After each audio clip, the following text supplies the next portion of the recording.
Hey guys, CryptoDad here again. Thanks for joining me on the Saturday night live stream. Live from Michigan, where you can throw out questions and I'll do my best to get them answered. We'll talk about Bitcoin. We'll talk about the news. I'm going to move some crypto around for you guys. We'll talk about altcoins. And as always, I'll do my very best to get to your questions and see if we can't get your questions answered here live. So let's get started. Just at the last minute, I noticed that one of my lights wasn't on. Doggone it. It's okay. I think I can survive without that key light. I'm talking about this thing. Yeah, see that one over there in the corner is not on. But hey, we'll survive, right? Let's soldier on. So I want to thank everybody for being here. We've had a pretty good market this week. I know I look weird. I've got this weird shadow on me. Doggone it. I'll live. Oh, I can't stand it.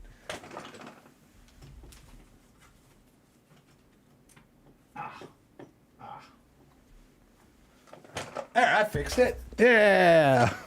It was Kitty. It was all Kitty's fault. Doggone it. Kitty was running around up here and had like discombobulated all my devices, and I think he like ran past there and sort of like swiped that cable slightly, and it was like not quite plugged in, but we're okay now. I'll be okay. Am I okay? Anyway, Kenny, always a pleasure to have Kenny here. Thanks for all the news stories, Kenny. Andreas, always early, and Kenny and Andreas keeping each other company before the stream starts. Good to have both of you here tonight. Fritz Ziegler, thanks for being here. Simon, thank you for being here again. Return viewer, Mr. Miskey, always a pleasure. Marco PT, Gregory Whelan, Entrock, Diatom Ranger, back again. Frank Rodriguez, Elvis TK. I don't think I've ever seen you here, or you've changed your icon. Either one, it's great to have you here. Barbara is here. Good to have Barbara here, as always. Asil joining us again. Thank you. Always a pleasure. Daniel Barry Sports Highlights. What's up to you? And Vincent Remy from France. Good to have you. And Think Blue and Amsterdam, Holland. So, some regulars and a couple of new ones. Good to have everybody here. Our moderators tonight are Dan Westra and JDO. I haven't seen them yet. Hopefully they'll be here. But if not, I will soldier along and do my best to get all your questions answered. Let's see here. If you've never been in my live stream, there's all kinds of goodies down in the description below. A little overview of our top story and our discussion topic. Like and subscribe as always. I've got a few shout outs down here. One to the Crypto Lark, who's a great investment oriented crypto channel, and Rob Braxman, who is a privacy and anonymity advocate. I really enjoy watching his videos, and I do some privacy and anonymity stuff myself. I do some setup videos for Tor and Tails and a couple of other kind of privacy-oriented setup videos. So I like watching Rob's channel. Pre-order your Trezor Safe 3 here. I've got an affiliate link if you want to pre-order a Trezor Safe 3. I've been in contact with them. They are shipping out a Trezor Safe 3 to me.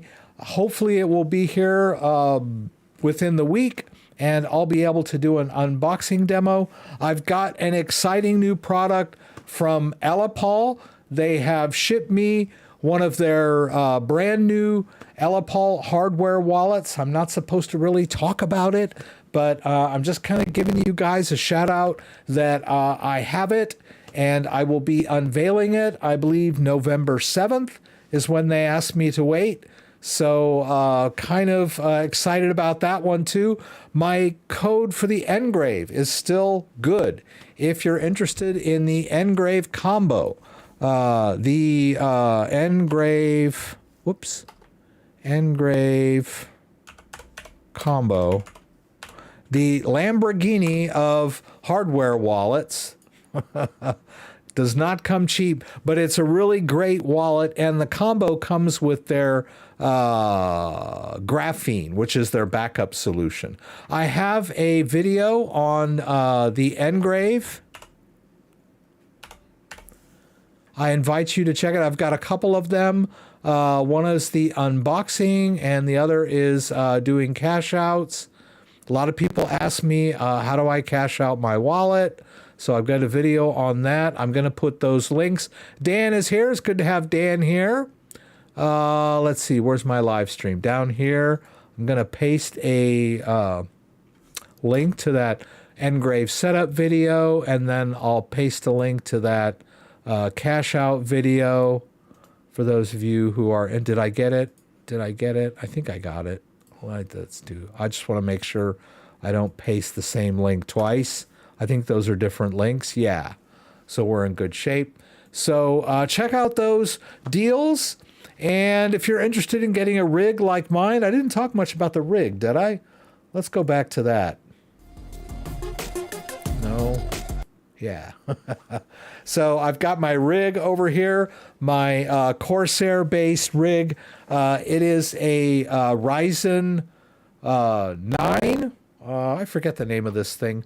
But it's got lighted fans and a 4090 NVIDIA card and a special case. So if you're interested in any of that stuff, you might want to check out this little link here to my Amazon store page, which will take you to all of the components on my rig if you're interested. I also have the CryptoDad merch store. Check it out. Right? I plug myself more than I plug anything else, don't I? If you want to get in contact with me, there's some links here for my social media. And then if you're interested in having a session with me, shoot me an email. We'll talk a little bit. I know some people need the one-on-one. I will still answer your emails for free. But if you're interested in setting up, a one-on-one session with me, I've got my email there. Shoot me an email. We'll talk about it. Oh, I thought I had deleted this. Okay. Well, hopefully I got all the stories in here. Looks like I did. They're all linked below. I thought that I had deleted this, but I just deleted it now, so we're good. All right, so without further ado, and there's lots of affiliate links down there too. If you're interested in any of the hardware wallets that I talk about on my channel, I invite you to check that out. I did a comic from Stable Diffusion. For those of you who are not aware, Stable Diffusion is an AI-based text to image. It does a lot of other stuff, but I use it every week, and whenever I do a thumbnail, I have trained a LoRa on multiple pictures of me. So when I generate a photo, sometimes it doesn't look like anything.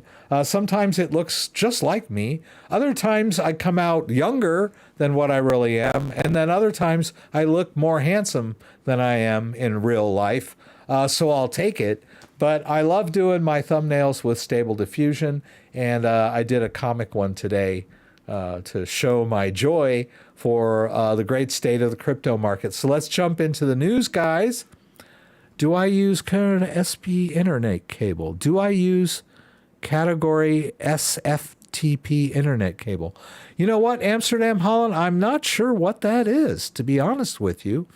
E. Poston, P. Wizzle, Fritz Sigler. I'm not sure what you mean by that internet cable. Maybe if you shoot me a link to a product page or something like that, but I'm not familiar with it. So let's jump into the news. Let's get the news out of the way. Bitcoin restarting 2023 trend, uptrend after 26% Uptober BTC price gains. That's the title of the live stream. Pretty interesting October, and we're calling it Uptober. Seems appropriate. And if you look at the current price of Bitcoin up here on the Cointelegraph website, you can see that we are still above 34. I think we dipped a little bit down yesterday or the day before, and we're back over 34K. You tell me, Dan, is that a good sign? I think it is. I think Dan was talking about that we needed to break 33 33 or 33.5 or something like that. And I think we've managed to stay above that resistance, right? And I guess all we need to do is to see if it'll come down and retest that. But that's good. I'm not a big chartist, but I think we're doing good, right? Bitcoin has delivered gains that set the foundation for a resumption of the 2023 uptrend, says the latest BTC price analysis from Glassnode. Very nice. Due to finish 2023 as it started, on-chain analytics firm Glassnode said as October gains near 30%. In the latest edition of its weekly newsletter, The Week On-Chain, released October 24th, researchers argued that the past week sets the foundation for a BTC price uptrend. Nice. As it hit 35,200 this week, Bitcoin eclipsed various trend lines which had previously acted as support for months. These included various moving averages, MA, among them the 200-week simple moving average, 28,400, the classic bear market support line. Okay, so this is mostly about charting, but I'll take it, right? Last week, I made the bold prediction that we would break 30,000 the day before. I think we had already been flirting with it. And lucky for me, we were still above 30,000 last week when I talked to you guys. And what a difference a week makes. We were up at 35 earlier midweek and now still holding above 34,000 per Bitcoin.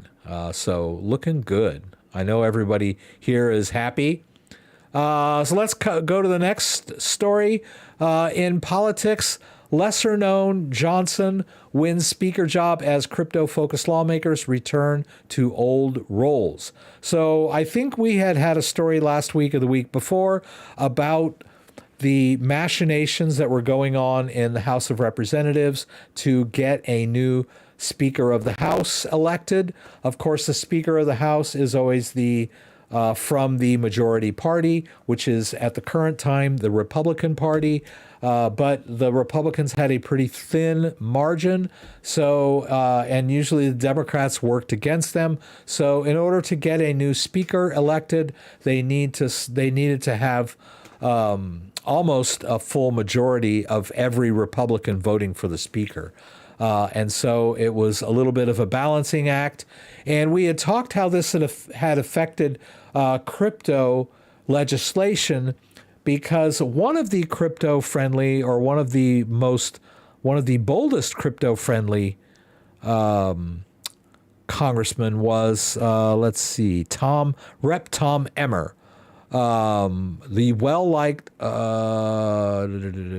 who survived only 4 hours as the top candidate on Tuesday. I think Tom Emmer was the crypto...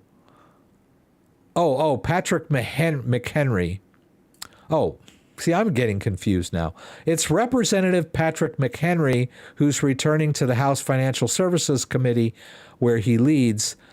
He can focus more attention on the two crypto bills that haven't received floor votes yet. Let's see. Yeah, I'm pretty sure it was Tom Emmer. Indeed, he's been but the well-liked... okay, here he goes.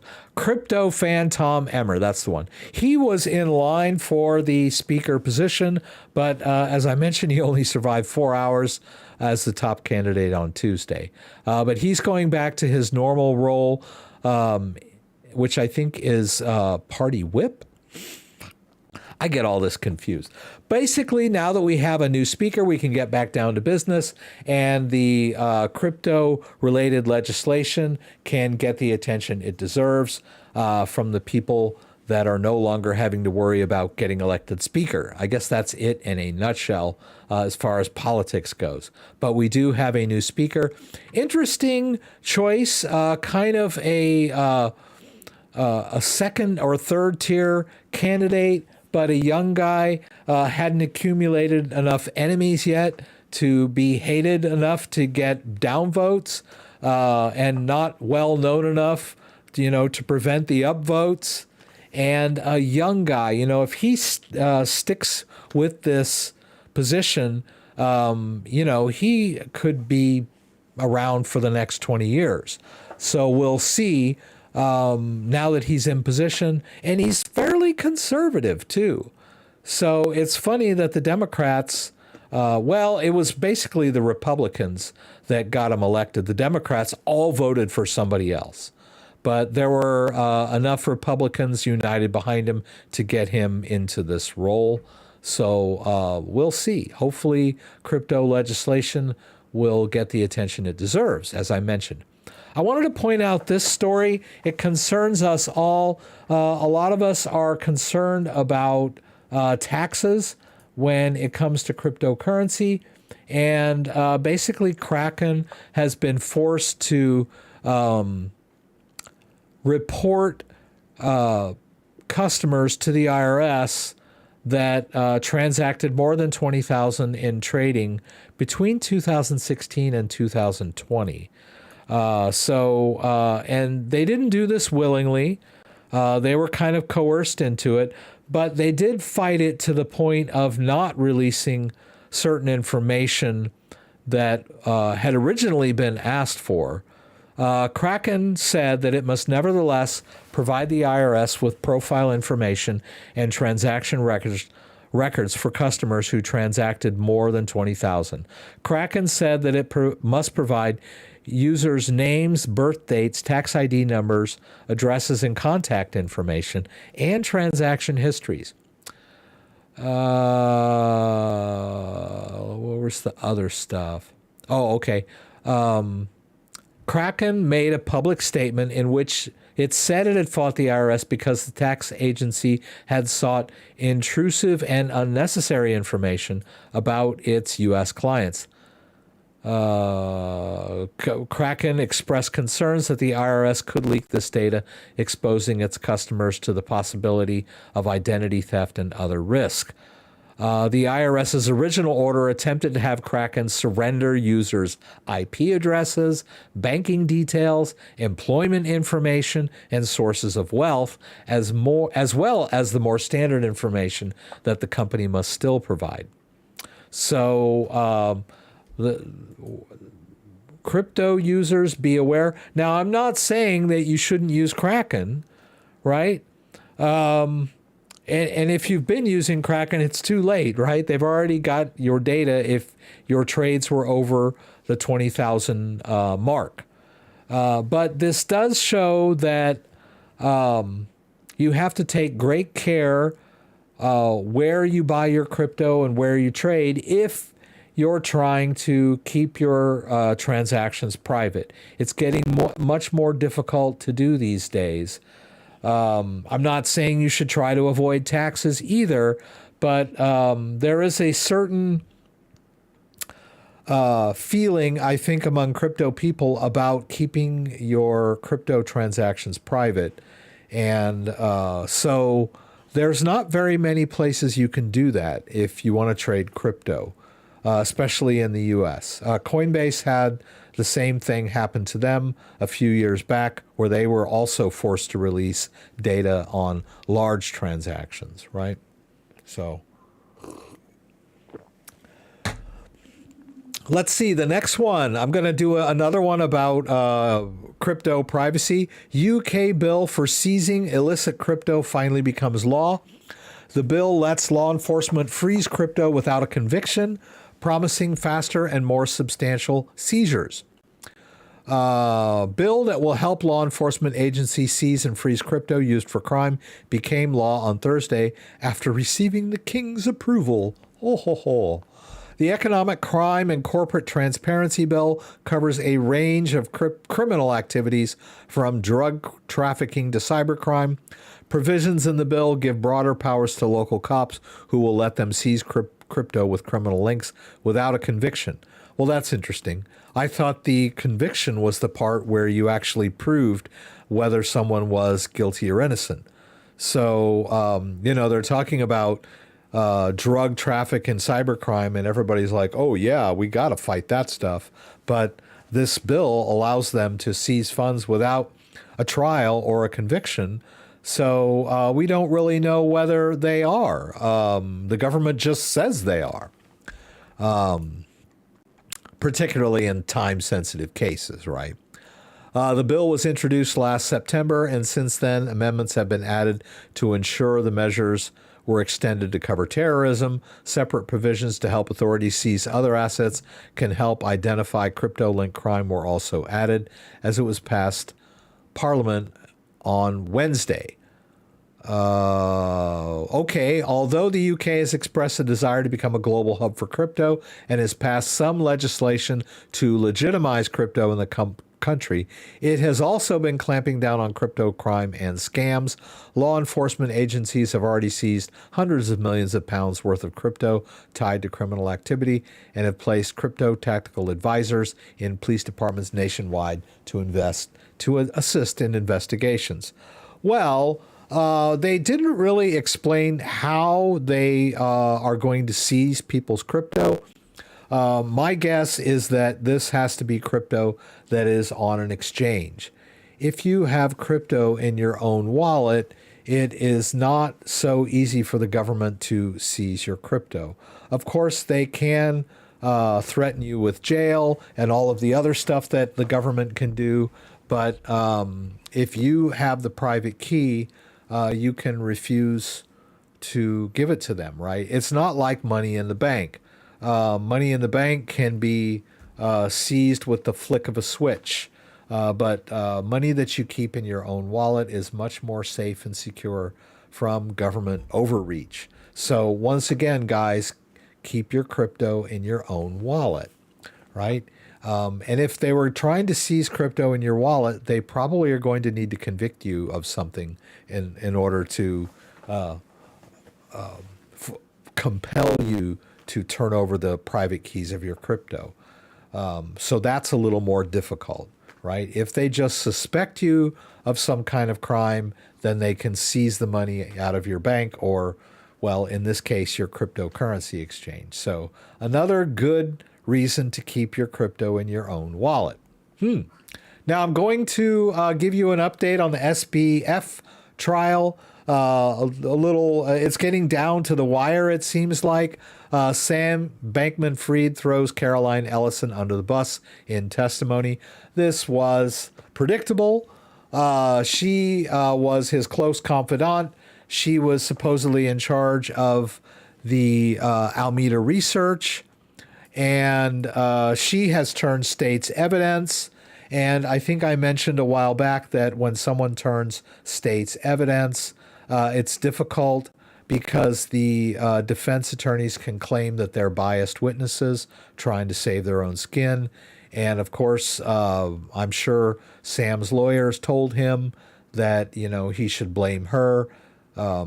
So it looks like it's going to come down to a he said, she said thing, which is kind of sad considering we're dealing with, millions, if not billions worth of customers' money that were lost in all of this circus. So in his testimony, once again, he claimed that they were not, that the problems at FTX were because they didn't know what they were doing. What does it say? Doubled down on the narrative that FTX crypto exchange failed due to mistakes rather than malfeasance, and that his underlings made the major bungles in his first day. Right, so blame it on them, right? For example, he told the court he had asked Alameda Research, the hedge fund he found with close ties to FTX, that it was run by his on and off girlfriend, Caroline Ellison, to hedge its risks. However, when asked by his defense lawyer in the criminal case whether Ellison heeded his advice that Alameda should get shorter to mitigate its risks and shrink its multi-billion-dollar hole, Bankman-Fried replied tersely, no. Interesting, though. I mean, down here, they talk a little bit about court rendering.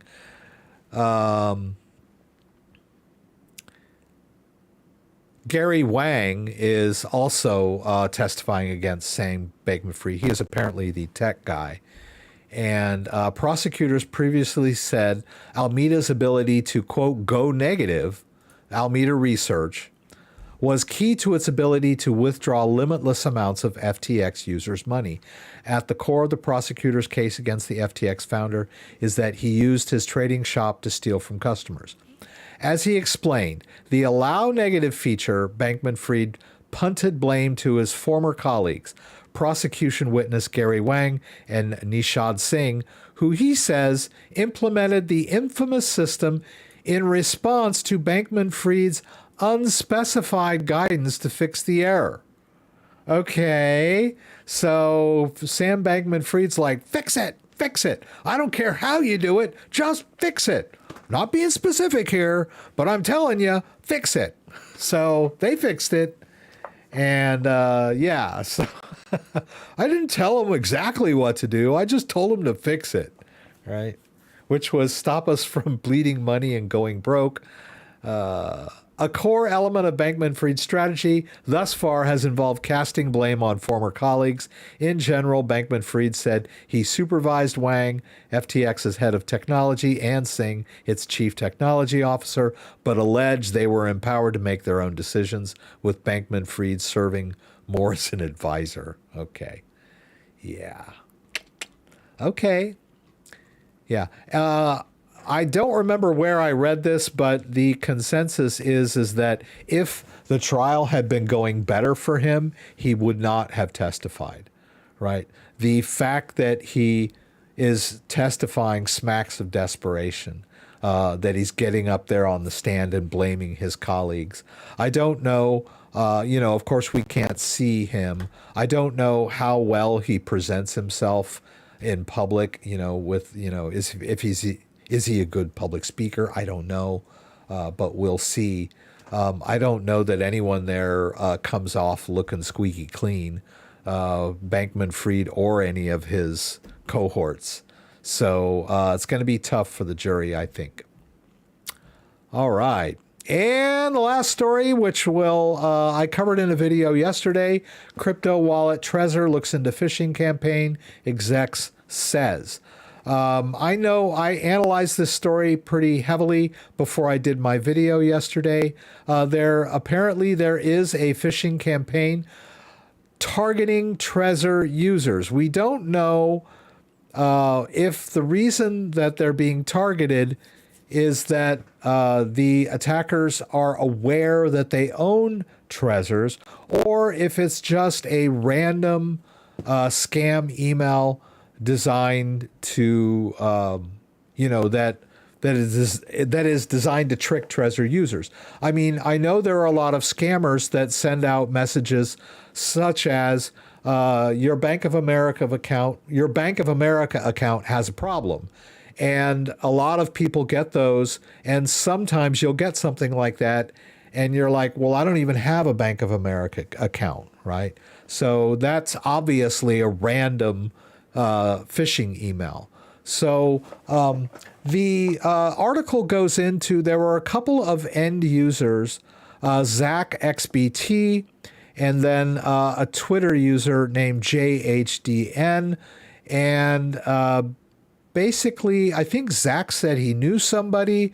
JHDN said that he created what's called a throwaway email specifically to purchase his Trezor, and the phishing email came to that email. He doesn't use it anywhere else. And so he concluded that it had to have been that the customer database of Trezor was hacked, or the third-party company managing their customer database. But there's really, that's not proof. That's just what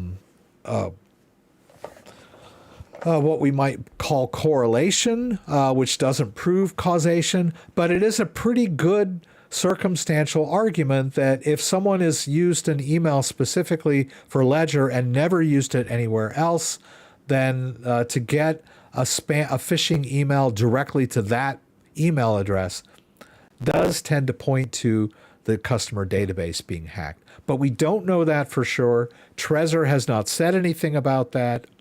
And we're going to talk about phishing scams tonight. That's our main topic of discussion, and we'll go into that a little more. But suffice to say that is a big story right now.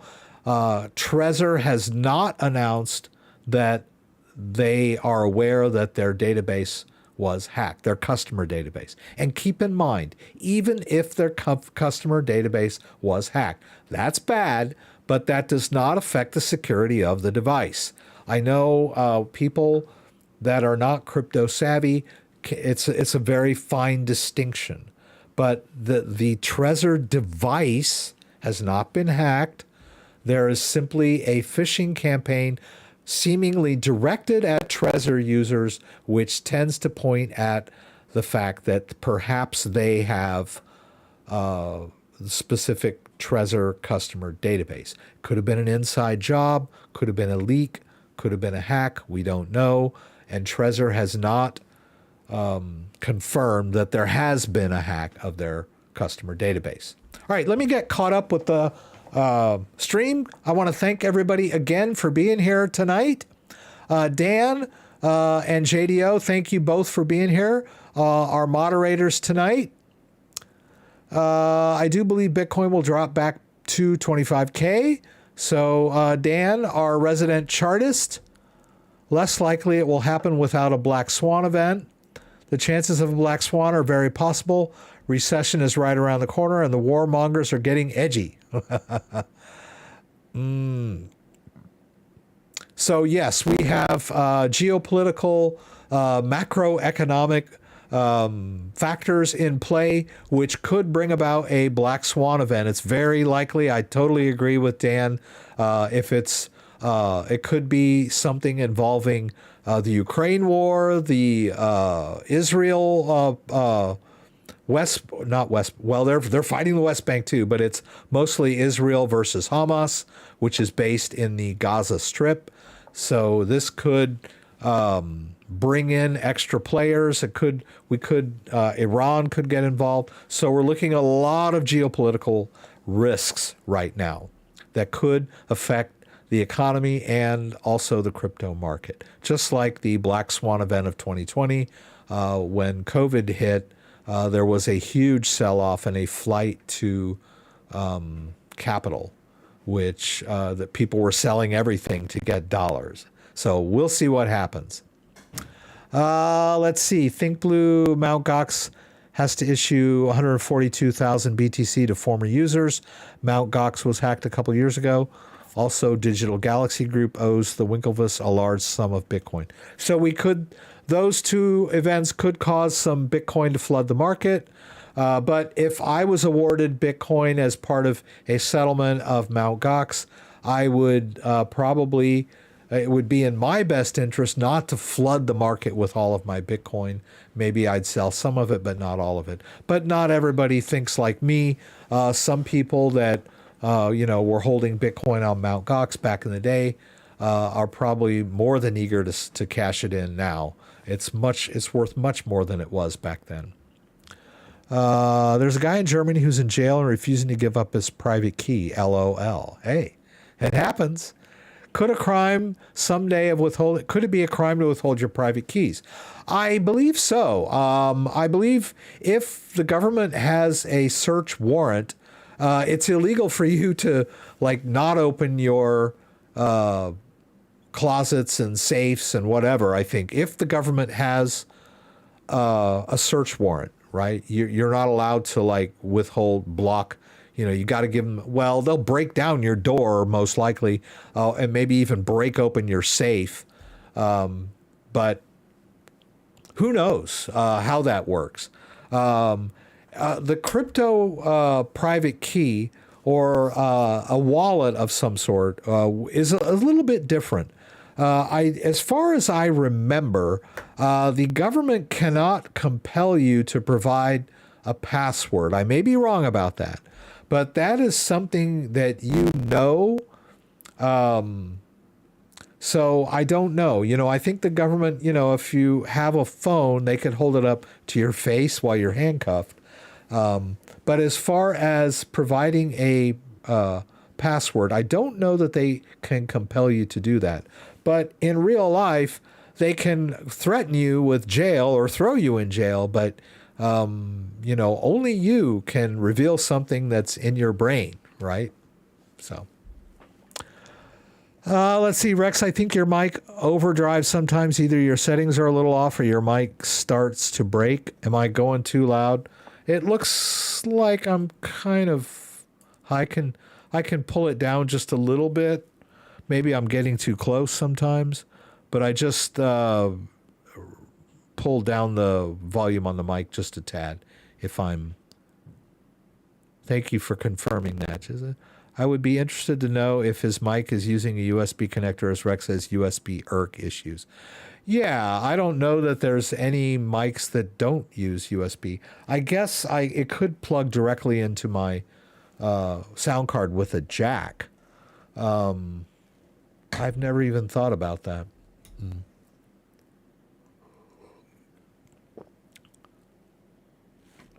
Some suggestions as to where one stores a private key safe from fire, for example. If you're worried about your the private key and the passphrase, I'm sorry. Let me start from scratch here.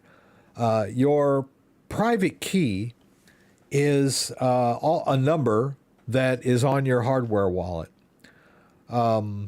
It is duplicated by the backup phrase. The backup phrase is 24 or 12 or 24 words, which can be used to restore a wallet that would give you access to all of the crypto. So if you were being compelled to open a Bitcoin wallet, if it were a hardware wallet, you might refuse to give them the PIN to the wallet, which would be tantamount to denying them access to the private key. If they were asking for you to pull out your seed phrase and it was hidden, you could say, I don't know where it is, or I forgot where it is, and hopefully they wouldn't find it. Or you could say something like, I have it memorized, but I'm not going to tell you what it is, that kind of thing. But if you're wondering about storing your seed phrase safely, the best way to avoid fire, flood, and fade damage is to store your seed phrase on metallic medium. Let's see here. Crypto Steel comes to mind. Crypto Steel is a company that makes various metallic backup medium that you can use. You can see here that you've got this letter-based one where you get the letters all come separately and you put them in. And then I have a Crypto Steel here. Basically, this is their capsule. So basically, I did a video on this one too. When you take it out, your words are all stored. These are all letter tags, and they're stored on this spindle, and then this thing, and then there's a little separator between each word. So you have to very carefully unwrap it. The nice thing about this one is that when it's sealed up, it looks like a keychain, or it looks like a key fob. It's a big key fob, but someone coming across it might not even know what it is. So it's a good hide in plain sight. And of course, it's flame and fire resistant. There's also water and fire resistant. There's also Crypto Tag. Crypto Tag. Whoops. Come on, Rex. I've got this weird lighting. Now this one, oops, you can't see that, can you? Crypto Tag has several types. Basically, what happens is there's a code sheet, and then you punch in. I don't know how these. Yeah, there's a code sheet. It's a little tricky because they don't give you letters. They give you these metal plates, and then you punch holes in the code sections. And then there's a little code book that comes with it that converts from code to seed word. So very secure and durable, right? And if someone were to come across it, they probably might not know what it is. But it's easy to get the code book because it's available online. But very durable. Let's see. There's the Zeus. Okay. Yeah, that's the Zeus. The Thor, which I think is fairly new. Okay. Okay. Yeah, all of these. And then there's Bill Fodl too. But I think the original question is, where would you hide something like this? In something like this that's so durable, you could drop it in your safe. You could hide it in your bookcase. You could bury it in your backyard. There's all kinds of places where you could hide it. But be aware, top worst places to hide things. I love this. Worst hiding places. 11 places, worst places to hide your valuables. If you think that you have good hiding places, you should Google these and check them out and get some of your ideas shot down. Well, drawers, of course, closets, under the bed, yeah. For hide in the freezer, a lot of people think that's a good hiding place. Oh, I'll put it in the freezer, stick it in some coffee. In the toilet tank, people have thought of that one. Under the mattress, been there, done that. Backpack, suitcase, laundry basket, right? Vases, pots, and bookshelves, right? Didn't I just tell you to hide that thing in your bookcase? I was wrong. A safe in plain sight, right? Right. If you're going to have a safe in your house, probably better to have it hidden somewhere, underground or in the wall or behind a picture or whatever. You know, somebody that walks into your bedroom and sees you got a safe, and they're going to, ask you to open it, right? So cereal boxes and cans in the kitchen and pantry. Gee, I thought that I had a pretty good idea there. In the oven. Right. So think clearly. Also, if you're hiding something metal, right, you might want to hide it inside something that's also metal, so that someone that's like looking, has some kind of metal detector and is looking around your house. If you've got it hidden inside a soft pillow and they come up and like put the metal detector on there and it goes beep, beep, beep, it's going to be found. But if it's like you take your fridge apart, right, and stick this in there somehow and put the fridge back together again, then it's going to be metal, all metal, right? I don't want to give away all my best ideas here. All right, how's that mic? Is it still too loud for you guys? Let's see. I prefer Home Depot stainless steel washers on a screw to punch in my seed words. Cheap and totally anonymous. I like that idea. My mic might be faulty. Is the mic still causing a problem, guys? I thought the mic was fine. Are you getting static or something like that? Running a mic directly into a purpose-made daughter card that uses a traditional mic connector eliminates many USB issues. Many devices are up to piggyback connections. Yeah, most of the mics, the mic is popping. Okay. Okay, I don't know what to tell you guys here.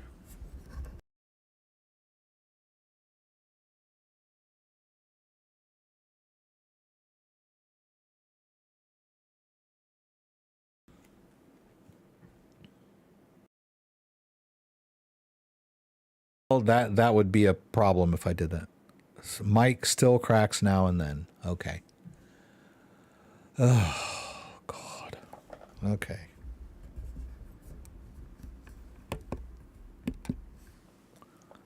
Okay. I don't know if that's fixing it or not. Okay. Mic is still cracking. Sorry, guys. I mean, I can't do anything in the middle of the stream. If I try to disconnect my software, I would have to start a new stream in YouTube, and this stream would end, and then you'd have to join the other stream. That's kind of the way this Streamlabs desktop works, and that would be discombobulating. Okay, it's not constant, but every minute it cracks. Okay. Okay, so some people are saying the mic's okay. Good. I have noticed that cracking myself when I'm rewatching my streams. But it doesn't happen every week. Okay. Seems like it was happening about 3 or 4 weeks ago and not happening now. Okay.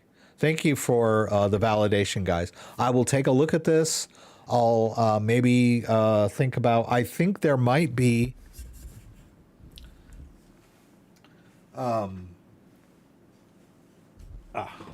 well, this thing doesn't work.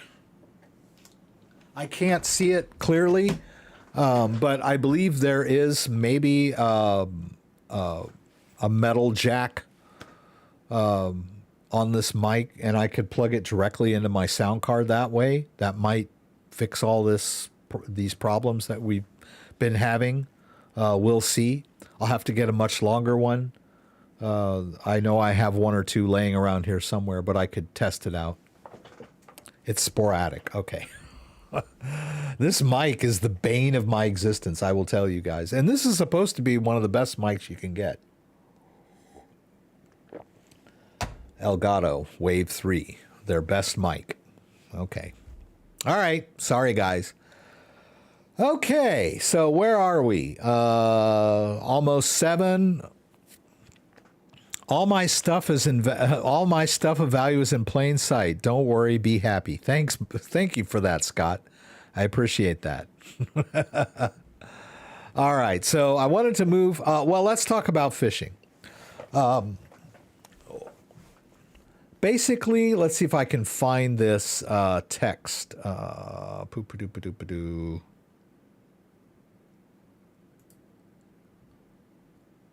Okay, here's the Twitter post.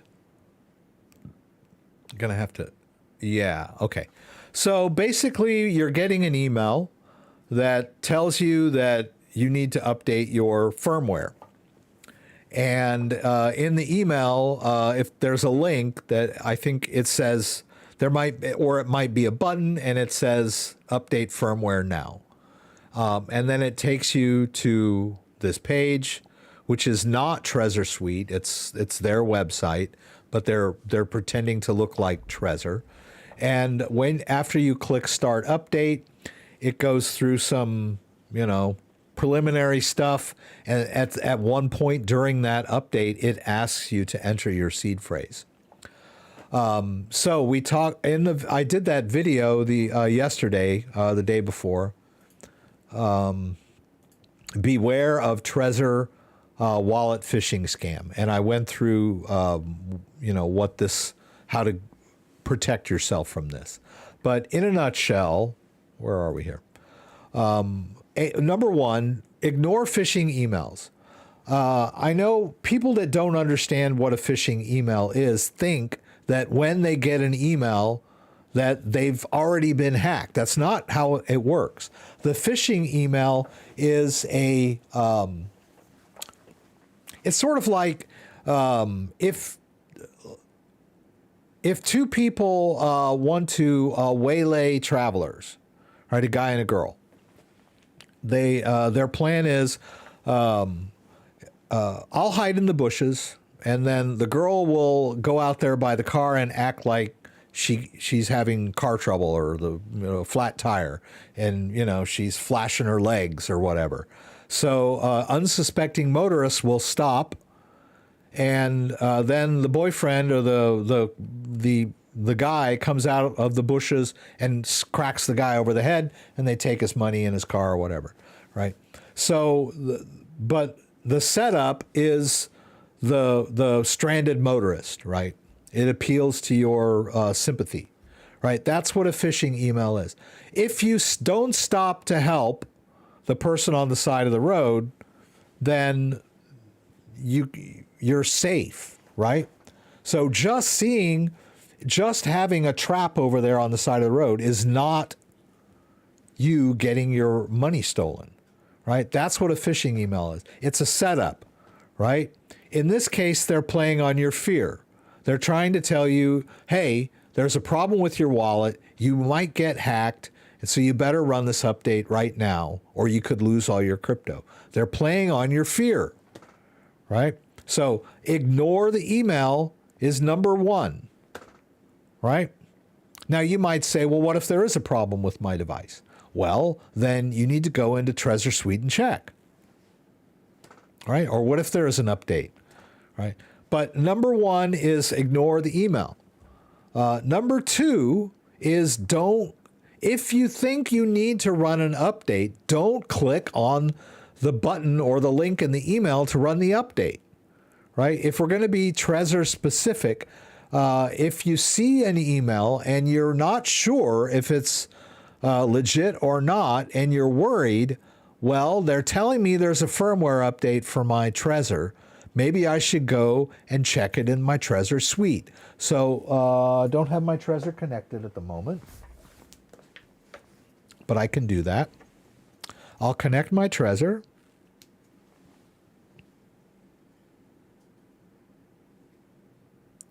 I'll enter my PIN. All right.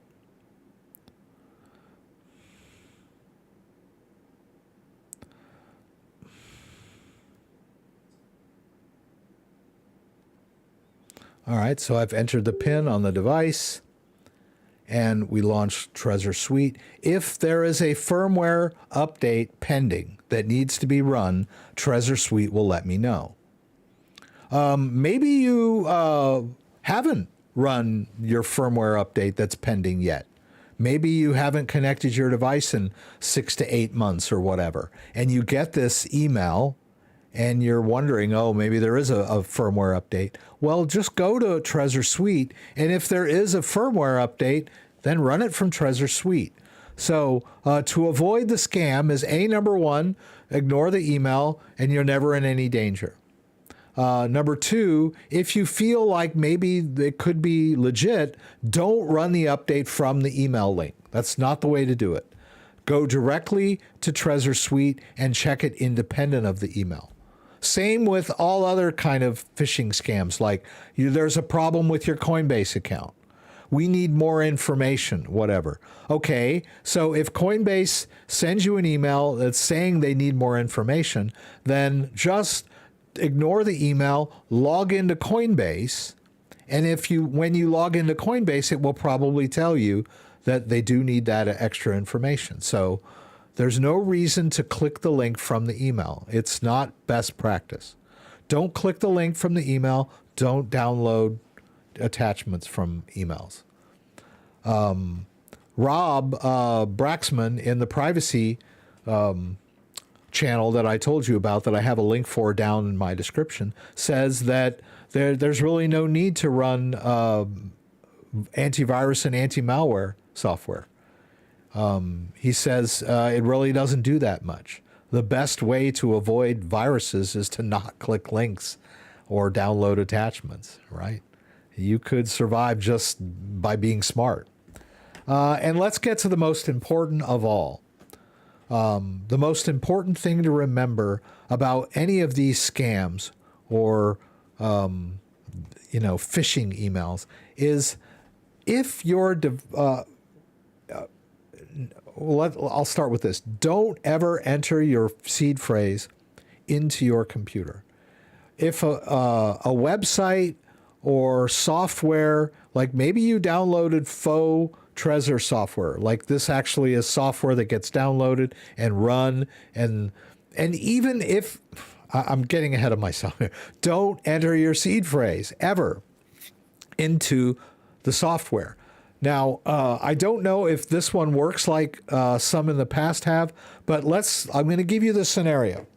You get the email, it tells you need an update, you think it's legit, You click the link and it downloads some malware software on your computer. Generally, that malware is not there to steal your private key because it can't, because the private key is on the device if it's after your Trezor key. What it's going to try to get you to do is to enter your seed phrase at some point. It's designed to run and look like the Trezor suite. But at some point, it will ask you for your seed phrase. That's the scam right there. You could download that malware onto your computer and run it, but as long as you don't enter the seed phrase, then they've failed, right? Because that software is not designed to scan your system or take remote control. It's just a scam software that asks you to enter your seed phrase in general, right? So don't enter your seed phrase into your computer ever for any reason. And I'll say this in addition to that, which I was going to say before, try not to get too far ahead of myself. There is never any reason to enter the seed phrase if your device is already set up, right? So people tend to think, oh, I'm running this update and it needs my seed phrase. There is no need to enter your seed phrase to perform an update. An update is a software thing. Even, if it's legit, if it's a Ledger software update, if it's a Trezor software update, if it's any kind of software that needs to be updated, it will download a little installer and you'll run it and it'll run the update. There's never any reason. Oh, thank you for the subscription. I chose some spooky sounds because it's near Halloween. It didn't really go with that dancing avocado very well. But, I'll change the sounds next week. But I thought I would download some spooky sounds for Halloween. Or enable, however you want to think about it. So I know a lot of you may not be crypto savvy. You may think, that when a software asks you for something that you're dutifully going to, give it all the information that it requires. But you should never, ever enter your seed phrase into your computer for any reason. Whether you think it's an update, a firmware update, or anything of that nature. But generally what they do is they try to convince you that you're going to lose your crypto if you don't do this. That's the hook, right?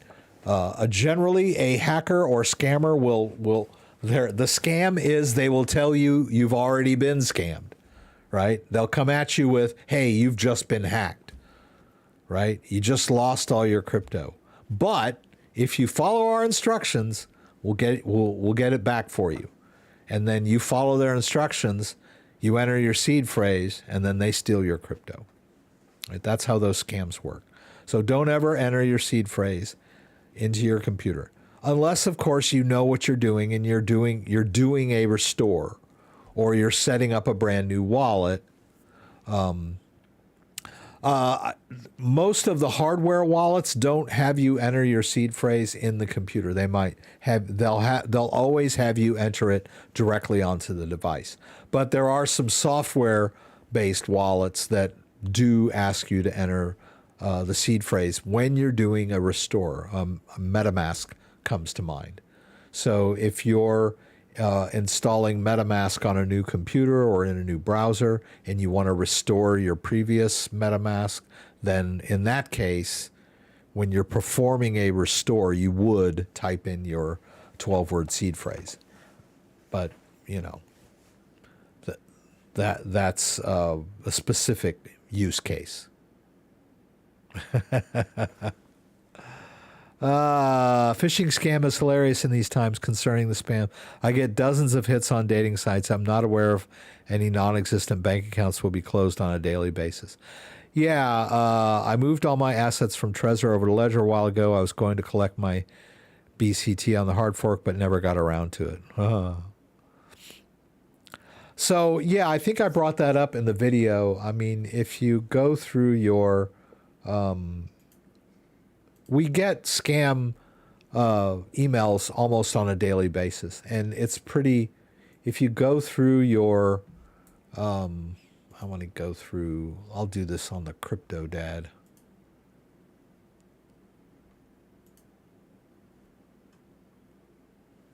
because I've shown you this before. I've shown you this email before. But if you go down into your spam, I mean, well, that's true, actually, that one there. But you get so many, like, people telling you that, you know, you need to do this or do that, or you're going to lose your, I think this is one. This one is like trying to tell me that I bought something. It's like a receipt, right? Here's your receipt for the purchase you just made. If you have any problems, call us, right? I think here's one. Yeah, it's like they've been billing me, and I'm like, who are these? I don't even know these people, right? So, yeah, I mean, just avoid. Thank you for your payment, right? They're telling me I just paid $591, but I didn't. You know, we should be savvy to this kind of stuff by now, I would think, right? So always doubt anything to do with crypto in an email or a text or anything like that. Just be safe out there, guys. All right, so let's see in the oven. Let's move some crypto around for you guys. Let's check out my, let's see if we go over here, if this camera is still working. That might have been part of the problem with my mic popping around, because I was like connecting and disconnecting a lot of devices before the live stream started. This is my Ngrave. I don't want to see what they. I think it's just called the Ngrave. I don't know that they have any other.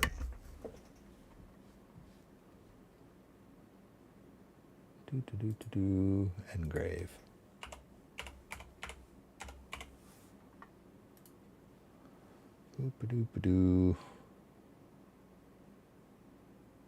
Oh, okay. They call it the Zero. Okay, the Ngrave Zero, the coldest crypto wallet. It's great, cool wallet. And I believe it's a air-gapped wallet.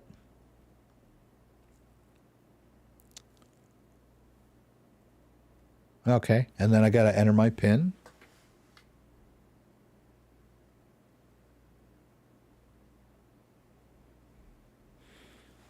It's really a nice interface.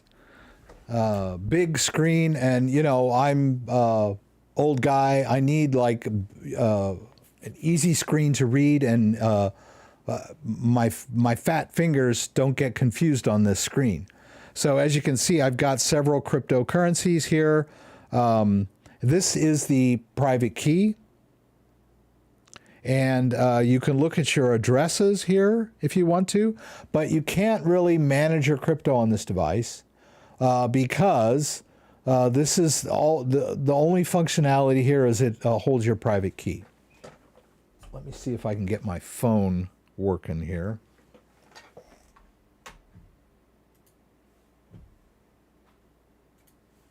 Yeah. All right. So what's this? Okay. It's just my dad with another recommendation. I don't know about you, man. Do your dads always send you like recommendations or like stuff to watch? You got to watch this. Yeah. I don't know. I'm glad he still talks to me. Hey. Most kids don't hear from their parents. I get recommendations from my dad like every other day. Let's see, what are we doing here? Okay, so we go into the Liquid app, which is here, the Ngrave Liquid app, and here's where we manage the crypto. I don't think there's any crypto in here at the moment, so let's get some crypto and put it in there. I'll do this on the phone since we're kind of doing the phone thing. And so first I'll do let's go into Bitcoin here. And we'll do a receive, right? And there's the address. Now we can also verify that here. If we look here, notice that address there at the top. It's the same address you see on my phone. So that's the hardware verification. So we know that we're putting our crypto into the proper wallet, right? I can copy this into my clipboard, and let's see. I'm thinking maybe let's do Tangem. Let's go over to Tangem. And I've got some crypto in my Tangem wallet. There's no Bitcoin, so let's go. I got this other one here, the new one. There's some Bitcoin in this wallet. So we're going to send the Bitcoin out. Now, the Tangem wallet requires the card for authorizing outgoing transactions. The Tangem card is an NFC tag-based system. So the private key is stored on the card. And that's kind of hard to see. Okay, there you go. So the private key is stored here. So I'm going to go into Bitcoin and I'll do a send. And the address I will paste, right? That's the address I copied into my clipboard from the Ngrave Liquid app. All right, let's go here.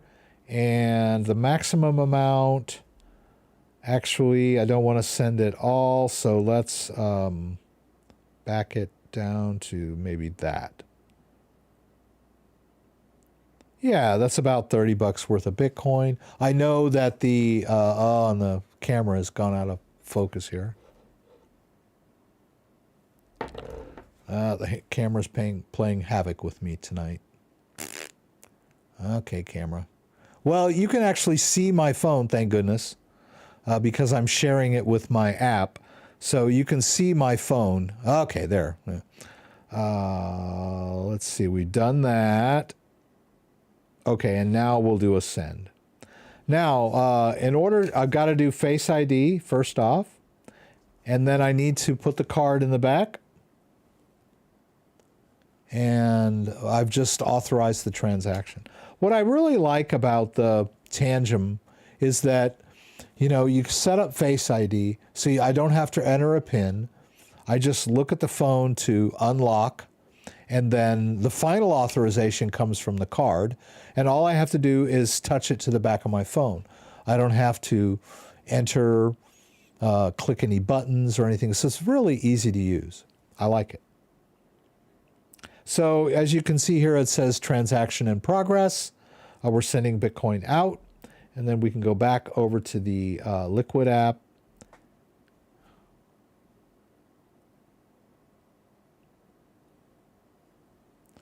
And just kind of wait for some Bitcoin to go. Okay, it already says it's receiving. You can see there today's date, October 28th. Yeah, so we're in good shape there. Let's go back over here.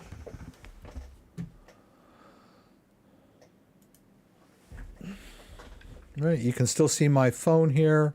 This is the Liquid app, and we're receiving that Bitcoin that I just transferred. So, and then I had a question on my in my YouTube comments earlier, asking me about connecting a hardware device to Metamask. So I'd like to talk a little bit about that tonight. But the question was, if I connect my ledger to Metamask, will I get cheaper fees than I'm getting from Ledger? And I said, oops, okay. I'll stay logged in here. We wait for that to come in. Of course, my answer is that Ledger does not charge you any fees to use the wallet. A lot of people think that the blockchain fees that they're paying are, fees being charged by Ledger. Ledger does not charge you any fees. The only fees that Ledger will charge you is if you sign up for their Recover service, and then you pay them $10 a month to safely store your private key, right? But Ledger does not charge you fees when you use the Ledger wallet. When you withdraw crypto from your exchange, you'll get an exchange withdrawal fee. Once the crypto is on your device, if you decide you want to send out crypto somewhere else, then you're going to pay fees. But those are blockchain fees. Those are not fees that Ledger charges you. Just want to make that clear because that was a question. Well, I guess this, it's going to keep nagging me. I don't know why it won't just stay open. I guess that's a feature. Let's see if we can turn that behavior off. Actually, I think I've tried to and wasn't able to get it. Well, let's try it in settings. Okay. Okay. Yeah, I think I was a little frustrated that it won't, it constantly wants to log me out of this app, but there's no way to adjust that timeout feature, which I would call either a screen lock or a screensaver. There's no way to adjust that. Let's see if it's in accounts. No, it's not in accounts either. Yeah, so that's one thing that's kind of irritating to me, but it's a security feature, right? Is this the right Bitcoin address? Let's see. I thought so. Yeah, it would be this one. I'm pretty sure. Yes, it shows that it's coming in. If it asks me again, I'm just going to log out. Anyway, and then I'll log back in to show you when it comes in. Let's see, Rex. If I do reinstall my Metamask on a new computer or hard drive, is it okay to give my 12-word seed phrase? I tried to set it up a year ago and I did not want to enter my phrase. Help. Yeah, I think I covered that. I'm not sure if you asked that question before or after I said that, but if you are reinstalling Metamask on a new computer and you have some standalone accounts in your Metamask, then yes, you will need to enter your seed phrase to restore your Metamask wallet. All right, that's another ball game, right? That's intentional, right? If I'm trying to, let me see if I can.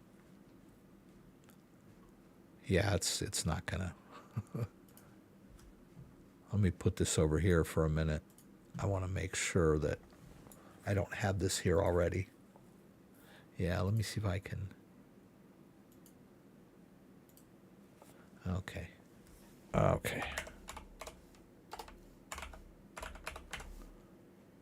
And Barbara, I think we've covered this before too. It's okay, man. You're a loyal viewer. I will tell you this as many times as you need to hear it. All right, so if we do MetaMask,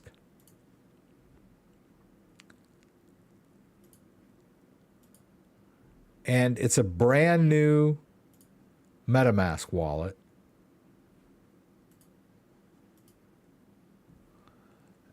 and you're trying, and you have an existing MetaMask wallet already on another computer, and you have a 12-word seed phrase, and you're installing this on a brand new computer or in a brand new browser, then yes, you will need to enter your seed phrase to restore this wallet if you want to use the existing wallet that you have on your old computer, right? Yes, it is safe to enter it because that's how you import your wallet.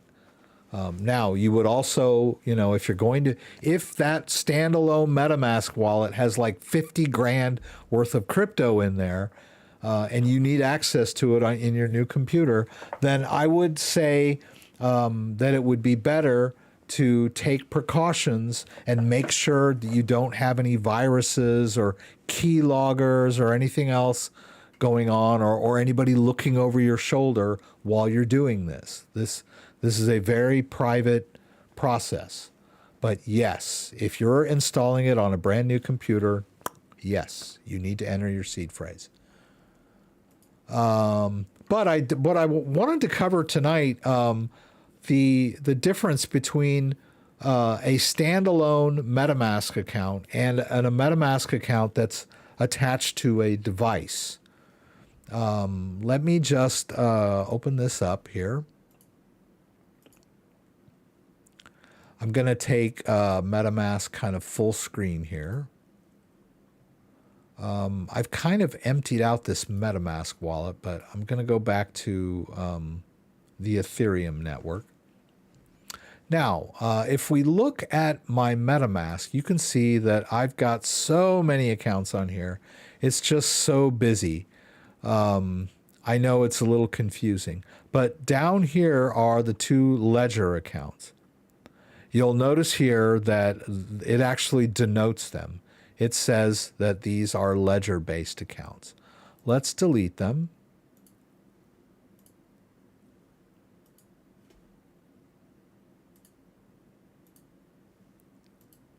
All right, and then there's another one that was imported from somewhere else. I won't do anything with that one. All of these accounts here are what we would call standalone accounts. And I don't really have a whole bunch. I have some stuff. I have a little bit of ETH in this one. So we'll use this as our example. Let's just assume that this is the standalone account that you created in MetaMask. Now, I had a question in my comments, and they said, I've got a standalone MetaMask account, and it's got a whole bunch of crypto in there, and I'm staking, and I'm earning, and I'm in liquidity pools, and all that kind of stuff. How do I get that protected by a ledger? And the answer is you cannot add ledger support to an existing wallet, right? When you create this wallet, it already has a seed phrase. And it's based on that 12-word seed phrase that you get when you set up your MetaMask wallet. When you first start a MetaMask wallet, it's going to ask you to write down your seed phrase. Let's see if we can we back out of this? I don't know if I can or not. Maybe not. Okay, maybe I can't. Well, I can delete it. Yeah.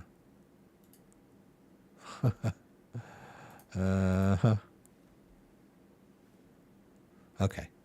Let's start it again.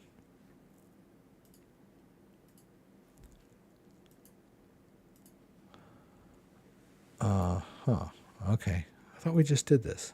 Oh, it's up here. It's up here. It's up here. Okay, sorry. See, now I'm getting messed up here. Okay, there it is. So when you create a brand new MetaMask wallet and enter a password,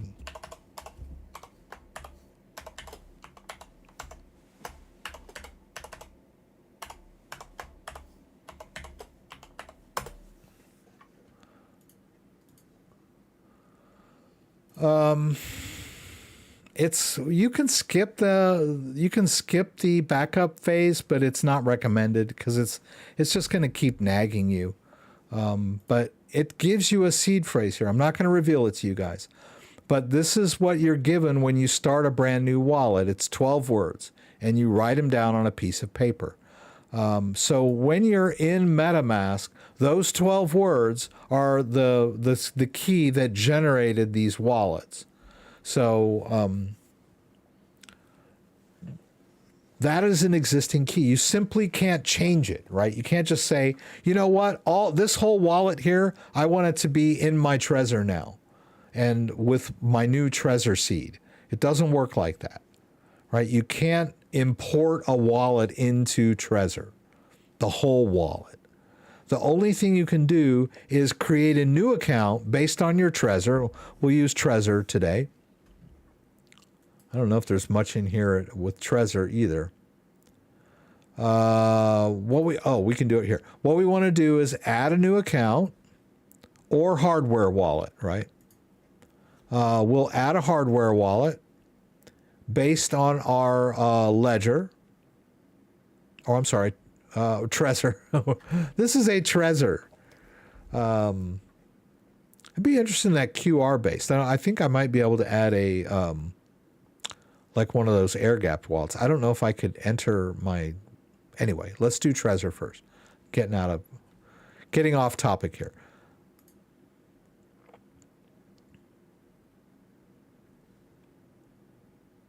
Whatever. Yes, I want to read the public keys, not the private keys. I want to read the public keys from the Trezor. We'll allow that. Want to export the public account. And we'll use the standard wallet. All right, and it's going to ask us which accounts we wish to add. We'll enter a couple here. I think I only need one. Let's just do one, see if it... Okay, so there's a little bit of Ethereum in here, and it found a token. Wild. Okay, it's worth $61. All right, so there. Now, you can see that I have a Trezor-based account, and I also still have all those standalone accounts that I created that are based on the 12 words that I got from Metamask. And those wallets, the private key is stored on my computer. Those are hot wallets, right? So the question is, how do I import my hot wallets into my Trezor? And the answer is you can't, right? Now, a lot of people think that, oh, okay, I just connected my Trezor to my Metamask. Now, all of these other accounts are now protected by that Trezor. No, they are not. They are still standalone accounts where the private key is on your computer. The only account connected by the Trezor is this one account that we just added. This account is, the private key is stored on this Trezor device, and this is a cold wallet, or what we call a watch-only wallet, because it is based on the Trezor. The only way to move crypto out of this wallet is by confirming on the device, right? This is a safe and secure wallet where the private key is stored on your hardware device. This other wallet, and here's the question, how do I protect this wallet with the Trezor? You can't. But what you can do is transfer all of the crypto that's in this wallet over to your Trezor account, which is not that hard to do. Let's move that rail. Oh, no. Well, let's move this GuildFi, whatever. Let's say, okay, this GuildFi I would like to protect with my Trezor. So we'll slide back over to the Trezor account, right? We'll copy that address into our clipboard. We'll move back over to this account. We'll move this this GuildFi, whatever it is. We'll do a send, paste in the address. Actually, we can just choose it here. See, it's down here. Let's send it all. And we're paying Ethereum gas fees to do this. It's going to cost us gas fees. We'll hit next. And then confirm. It's going to cost me $1.23 in Ethereum. Hit confirm. Off it goes, right? I didn't have to verify on the Trezor device because this account is standalone Metamask. Should be going off here shortly. Off it goes. We can go back over here to the Trezor wallet. Go to tokens. It sees that new token, so I'll import it. Now we've just protected that crypto with my Trezor device. But there's no way to just do the other wallet in a fell swoop, right? You're going to have to transfer every asset one by one. And if you're staking in liquidity pools, whatever, crazy stuff you got going on in your MetaMask wallet, you're going to need to undo all that stuff, right? You'll need to exit your liquidity pools, unstake your crypto. If it's immediate, great. If there's an unbonding period, you're going to have to wait, whatever it is, 14 days or 21 days, whatever the unbonding period is. You're going to have to undo all that stuff until you're just down to the straight up cryptos that are in the wallet, and then transfer every single one of them one by one over to the Trezor-based or Ledger-based account, right? This is the account where everything is safe and sound. Okay, Dan's taken off. Watch out for space lasers and crackling mics. Good to have you here again, Dan. I appreciate you. Look forward to seeing you again in November at the meeting. It'll be fun. All right, let's see here. I'm going to check my Liquid app over here. Okay. Yeah, I'll check that. That Liquid app You remember we did that transfer between the Tangent wallet and the Ngrave 0? Well, now it's showing up in the Ngrave app, the Liquid app. Now, you're not going to see it on your device, right? A lot of people, they look on their device hoping to see a balance, and then they panic, right? This thing went to sleep. It needs me to enter the PIN again. Whoops. Oops.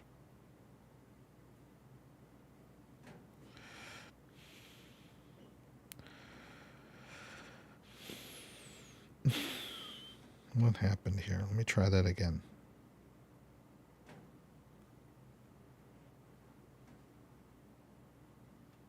Okay.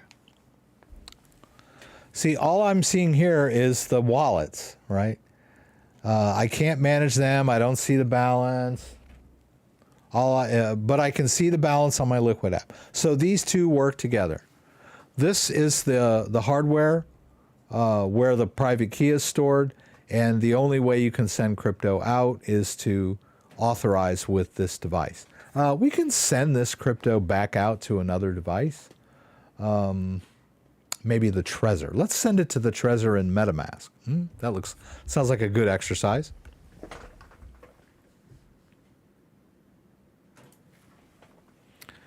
All right, so I would like to send, well, I can't send Bitcoin to the Trezor. I can't send Bitcoin to Metamask, right? Because Metamask is an EVM only. But we can in Trezor Suite. And notice, too, that, well, there was already some Bitcoin in there. If we go into the Ethereum account over here, you'll notice that GuildFi token that we just transferred is showing up here, right? So this is just one way of looking at the wallet, right? I can look at that wallet that's based on my Trezor within Trezor Suite, or if I've connected, if I've connected my Trezor to MetaMask, the Trezor account in MetaMask is basically just the Ethereum, one of the Ethereum wallets, or the Ethereum wallet that I have in my Trezor. Same wallet, right? We're looking same Ethereum balance, Wilder World. What's that other one though? It looked like there was one more. Let me see. Oh, these are empty balance, so they don't matter. Yeah. So the Wilder and the GuildFi are both showing up over here. All right. It's pretty cool. But I did want to move that Bitcoin out of the Ngrave 0 so I could demonstrate how you authorize outgoing. So let's do that. Let's go back over here. We can receive some Bitcoin into Trezor by doing a receive. We'll do the show full address. We'll need to confirm that on our device. I don't have this device with a cable long enough to reach over to that other camera. I think I could do it on this camera.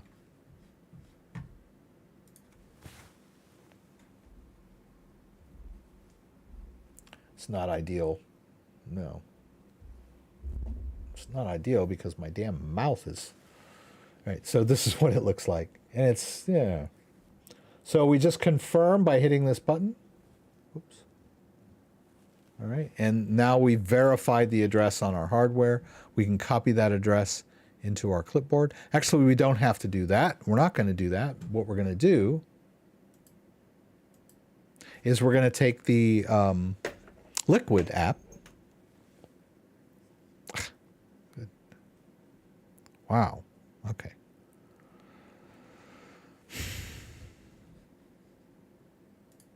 Okay, we'll take the... That was dumb. Ugh. All right, it's giving me a hard time because it kept nagging me.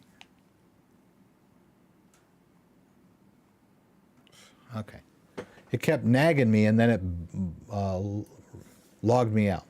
Anyway, now I'm going to do a send, and in order to get the recipient, I'm going to scan the address of my ledger. That's what's, well, It took 2 seconds. I didn't even have to lift the phone up. It saw the address. All right, but as you can see, we can double check that.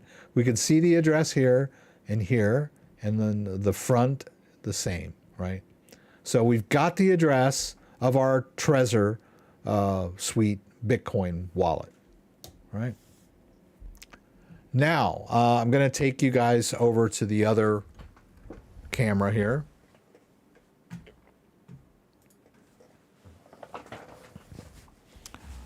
All right, we want to send this Bitcoin out from our Liquid app. So we'll hit next. Now we want the amount. Come on. Okay, there we go. I want to send all. Okay, come on now. Preview and sign. Now I need to scan this dynamic QR code with my device. And how do I do that? Oh, it's up here. Haven't used this guy in a while. Up at the very top right, there's a little scan icon, so we'll tap that. It's going to use the camera of the device.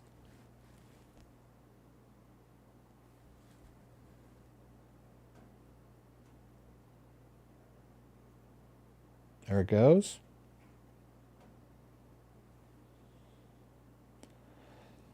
The request has just been sent to my hardware device, right? The hardware device has the private key that can sign the transaction, but I have to initiate this. So when I tap sign, the private key will sign the transaction. So it signs it. I have to enter my PIN.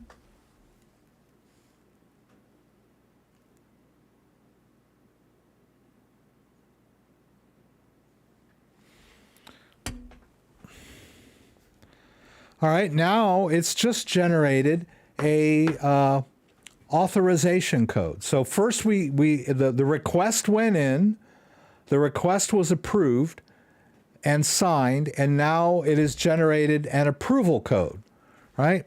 So the Liquid app needs to just sign, oh my God, this thing. Okay. All right, so we scan this code.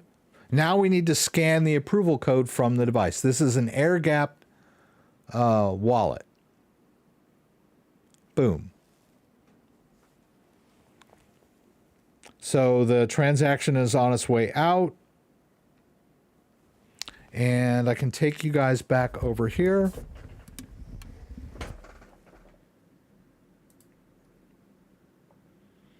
All right, and the Liquid app now... Let's see here.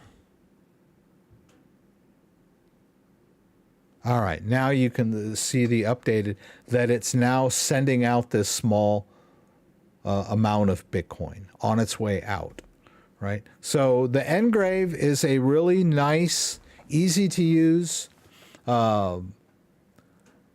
easy to see, and it's totally air-gapped, so it's like super secure. Unfortunately, I don't believe it has any desktop support because of its air gap, because it's difficult to do an air gap thing with a desktop. You'd have to use your webcam, and it would be kind of weird.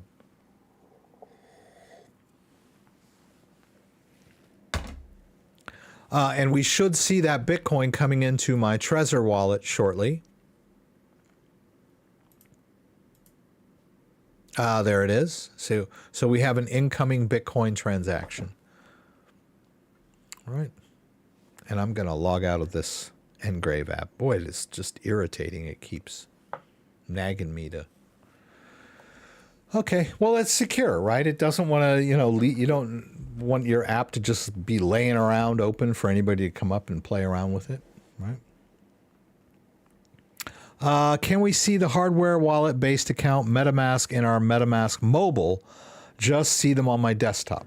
Yeah, it's a little bit trickier. First of all, if you're using Metamask mobile, then there's no way to connect a ledger or a Trezor. Let me see. I don't think I have one set up, or do I? So if I were able to connect my Ledger or Trezor to my phone, then I could do it. And my Ledger device, my Ledger Nano X, has Bluetooth, and it can connect to the Ledger app on my phone. But the Bluetooth is not compatible with the Metamask wallet. So if I go to Metamask and I say add account or hardware wallet, and choose add hardware wallet, the only hardware wallet you can use with MetaMask is the Keystone wallet, because it's air gapped and you basically are going to be scanning devices. And I can show you how to do that, but you cannot connect a Ledger or a Trezor to mobile MetaMask. Now, if you have exported your desktop-based MetaMask to your mobile MetaMask, if you imported your 12-word recovery phrase, you will only see your standalone accounts. Even if you've added a Ledger or a Trezor account in your desktop, it's not going to show up over on your mobile, right? Because the only way that the account shows up is by reading the device, and you can't read the device with your phone. Which wallet supports the most crypto coins? There's a lot of wallets out there that support multi-crypto.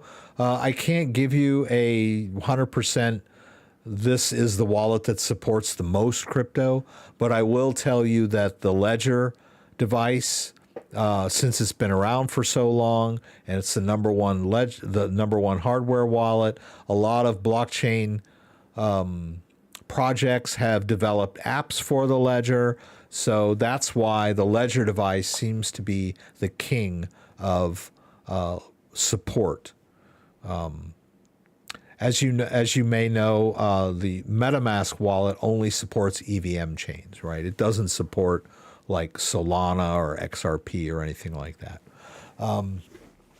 The Keystone wallet, when you're using the OKX app to manage your wallet, does support quite a few cryptos. Why don't we, let me dust off my my good old CryptoDad, is that right side up? The good old CryptoDad wallet that the good people at Keystone sent me. I'll go ahead and fire this thing up, and let's see if we can get it connected to MetaMask.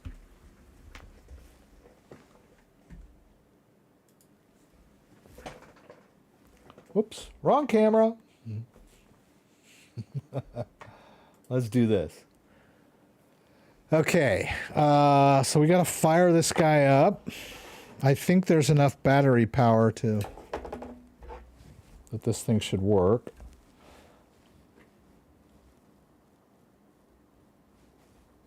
Yeah. This is the Keystone. I got to enter my PIN.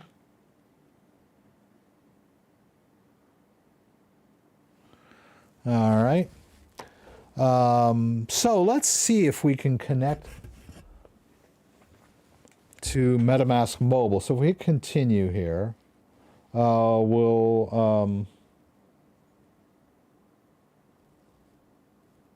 I think this is fine. It's just a select an account. Okay. That's kind of weird. Ugh.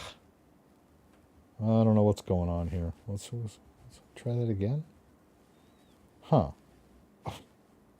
Well, that was weird. Well, how did that work? It's like an old one. It seems like maybe I'd already had that set up. Just seems odd. Well, I don't know if there's much else I can do with this. Add hardware wallet. Okay. Well, maybe let's forget it and see if we can. Okay, let's try this again. Okay, let's try that. Add hardware wallet. Continue. Okay, there we go. Scan your Keystone wallet to connect. No,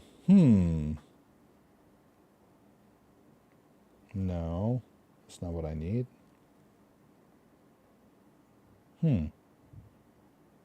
Not sure what I'm supposed to be scanning here.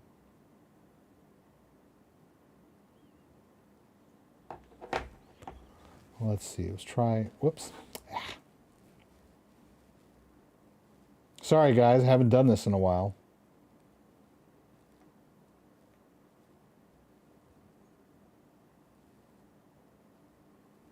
Okay, so there's connection. No. Scan your Keystone wallet to continue. I guess is this what they want me to do? No. Okay. Okay. Well, maybe I shouldn't have tried this without having first gone through it. God, I thought that somehow it generated a QR code somehow. Unlock your Keystone. Oh, okay. Unlock your Keystone, tap the menu, then go to sync. Okay. Connect software. Well, that's... No. Oh, okay, okay. Well, I think they must mean Metamask. Okay. That was kind of weird. Okay. I guess Metamask is a software wallet. I'm thinking of it as a phone-based wallet. Okay, that's the QR code that I need to scan. Okay. I'll put this down.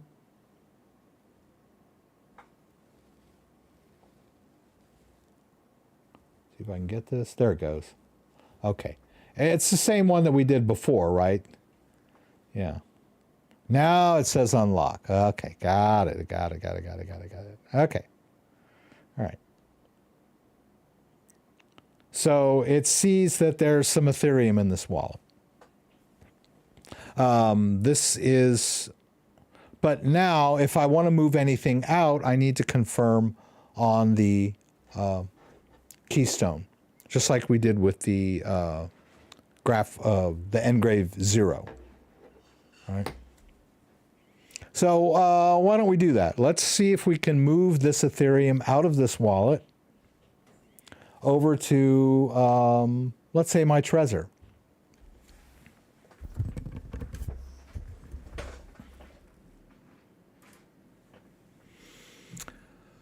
Let's see. We got the Trezor here. We want to use the Ethereum. Right, let's do a receive. We'll confirm on the device, right? Confirmed. There's that QR code.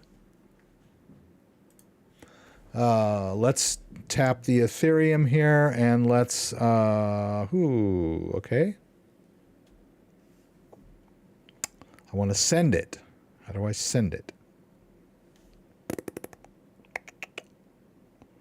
Well, that kind of threw me for a loop. Why is it swap? Oh, here it is, send. That was weird. It was like underneath there. I had to scroll up to get to it. I'm like, it says buy swap. Where's the send? So I had to scroll up a little bit. All right. So now we've got send. We'll tap send.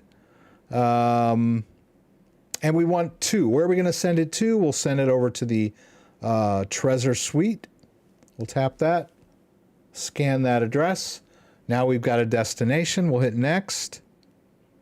I'll go ahead and send it all. It's not that much. It's like 18 bucks worth of Ethereum. We'll hit next. All right. Now, see that button down there? Confirm with Keystone. Let's go back over here.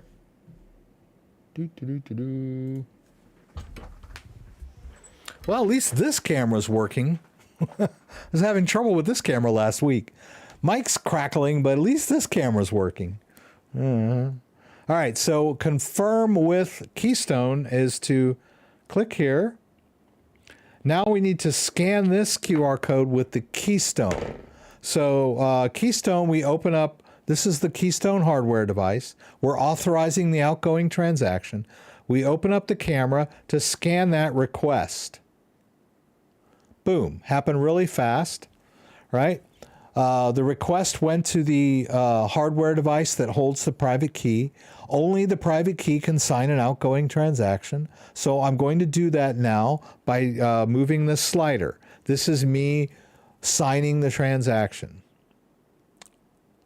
Needs my fingerprint, which is back here. All right. Now we need to confirm. Oh, scan the QR code with your software wallet. So we'll go back over here. We'll get the signature. It's actually the authorization. The signature has already occurred, but it's called the signed transaction. So we'll tap that. We'll scan that signed transaction. Off it goes. So now you can see that Metamask, and we're done, right?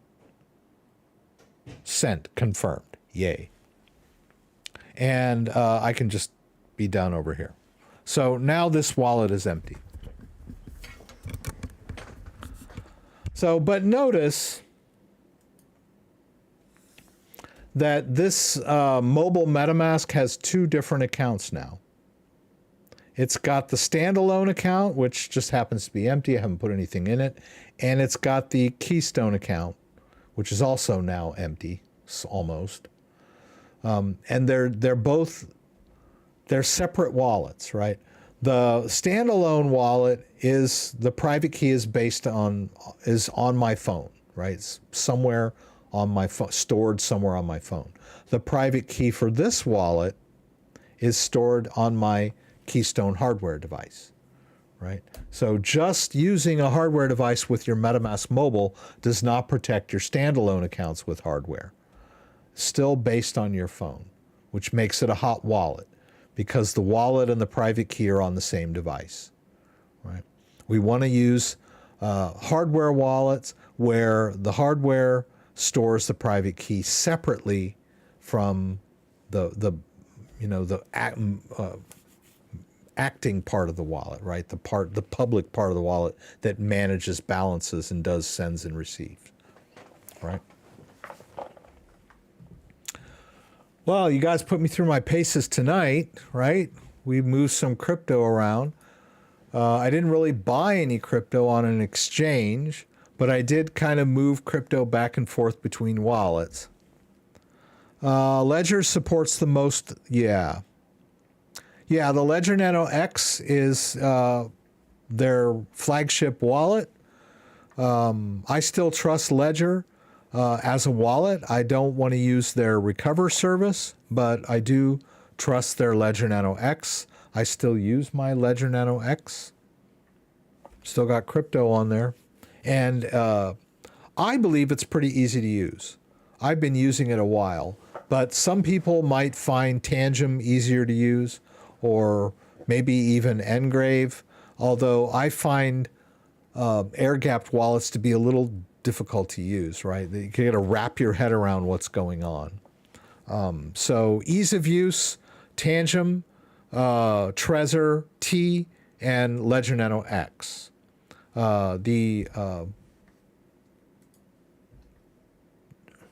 Whoops.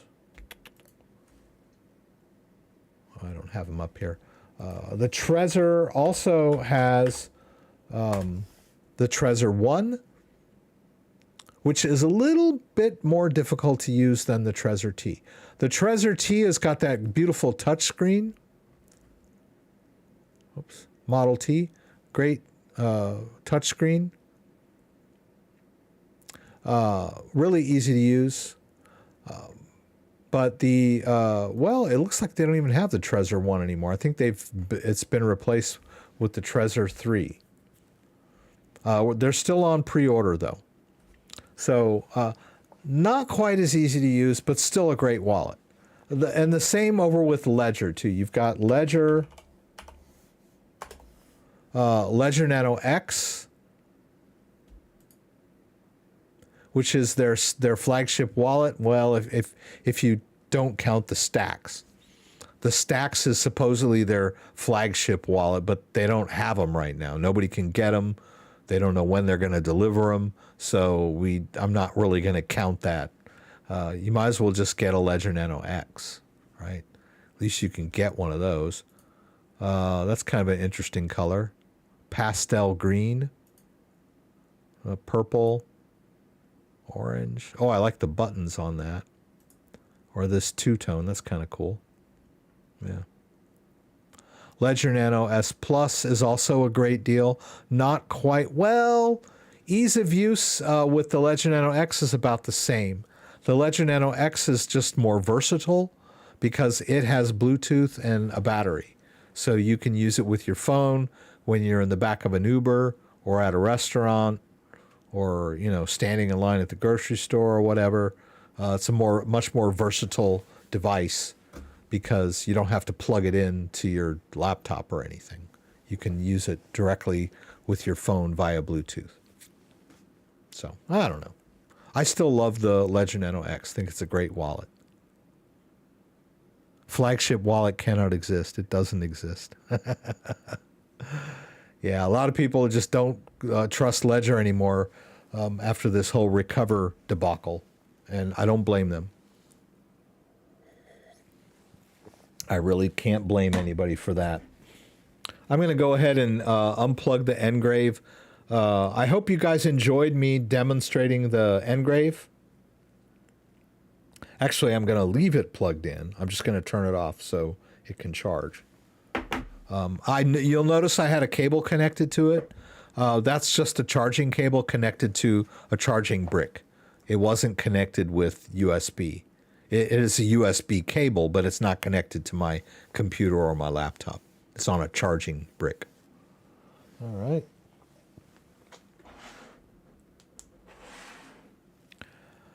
Yeah, I'm just going to check the screen here. Coinbase has pending status on my account. I did everything as you show in your stream, Bitcoin to Bitcoin, check address, etc. all matched, but never came to my Tangem.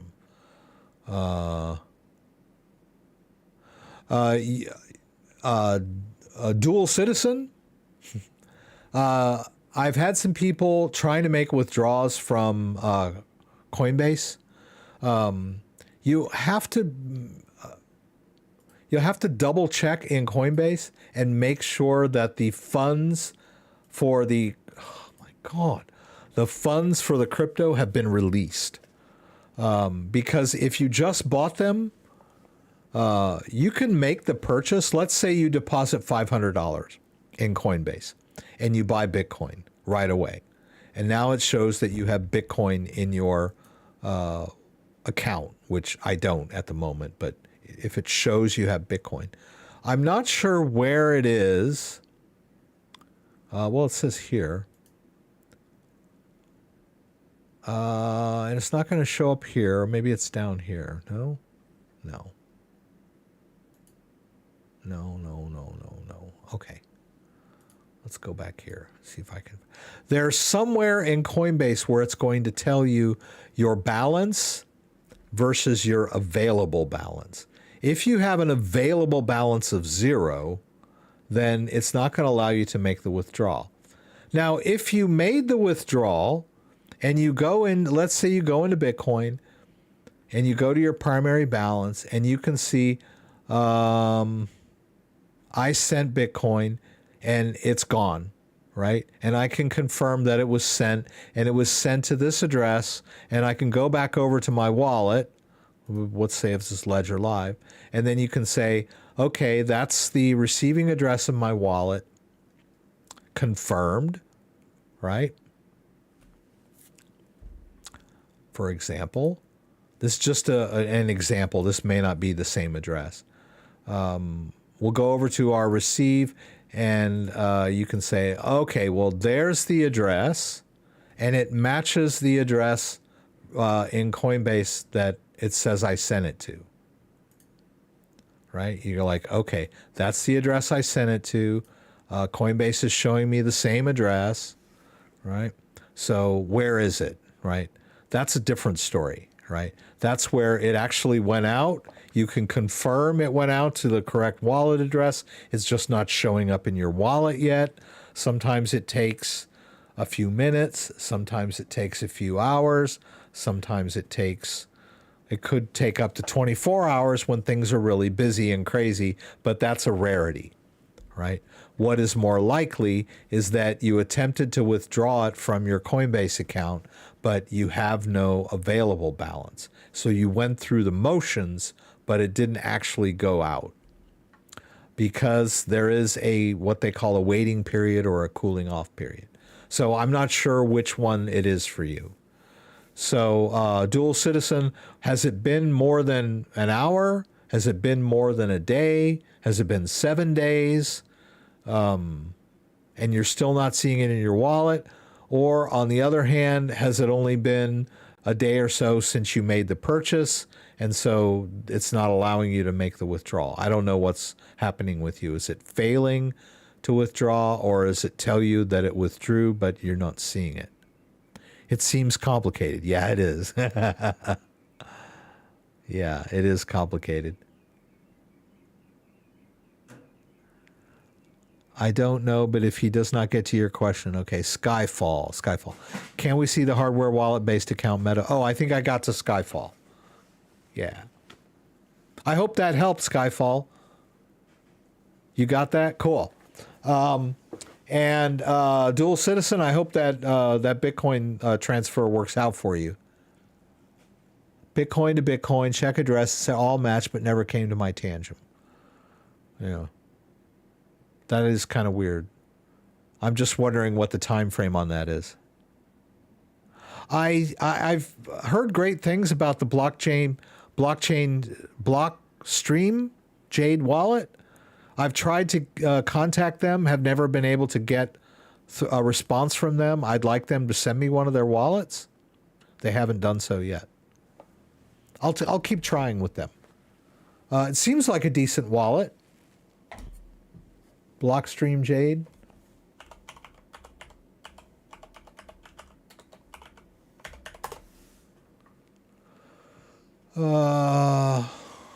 Yeah. Yeah, let me see if I can, I'll try to shoot them another email, see if they can send me a wallet. Yeah, because I think it's kind of expensive, if I'm not mistaken. Yeah, it looks kind of cool. That's not that bad. 64 bucks. Yeah. But yeah, I like to, be in contact with the company so that, they're willing to give me a wallet in exchange for an unboxing video. That's why I've accumulated all these wallets laying around. It's pretty cool. Yeah, JDO is also pointing out that your fiat deposit has to clear. It depends on you, basically. Coinbase bases all of their policies on the user. I mean, they have general policies, but they also evaluate the user. If you're a new user, you have less leeway than a user with a track record. So a user with a track record can usually do immediate withdrawals. I can usually do immediate withdrawals, but most of mine are pretty small anyway. Like $100 here, $50 there. I'm just buying some Bitcoin and moving it to my wallet. But sometimes if you're a brand new customer, you haven't got a proven track record, they'll make you wait the official waiting period, whatever it is. Like sometimes I think it's 3 to 5 business days. It could be up to 7. So that might be why you can't withdraw your Bitcoin right away. Well, guys, we've hit that 8 o'clock mark. I want to thank everybody for being here. Sorry about the crackly mic. I'll see what I can do. Maybe I have a decent motherboard, and I should be able to connect this mic directly into the sound card part of the motherboard. That might solve quite a few of the problems we've been having, especially with juggling USB devices. So I'll definitely look into that. Thanks for pointing that out. I have noticed that crackle myself in past live streams, and it irritated me when I was listening to it. So I'll see if I can't fix that up for you guys. Once again, thanks for joining me tonight. I'd like to thank everybody that was here tonight watching. I'd like to thank JDO and Dan for moderating. I'd like to thank Kenny for all the fantastic news stories that you feed me on a daily basis. I really appreciate it. I want to thank any new subscribers. I think we had one new subscriber that jumped in tonight. For any of you that ask questions, thank you for participating. Any of you that were in here chatting, thanks for interacting. YouTube feeding that voracious YouTube algorithm with your interactions. It helps my metrics. Engagement, they call that. So I want to thank you guys for that. If you were here just watching, that's great too. Watches help as well. So I invite you guys back here again next week, same time, 6 p.m. Eastern Standard Time. Join me again for the live stream from Michigan, where you can throw out questions and I'll do my best to get them answered. Hope to see you there. If you like this video, give me a thumbs up. If you'd like to subscribe to my channel, I would appreciate it. When you subscribe, there's a little bell that you can click. That will allow you to be alerted whenever I post new content. Once again, thanks for joining me and hope to see you again soon. Oh, yeah, so Kitty didn't show up tonight.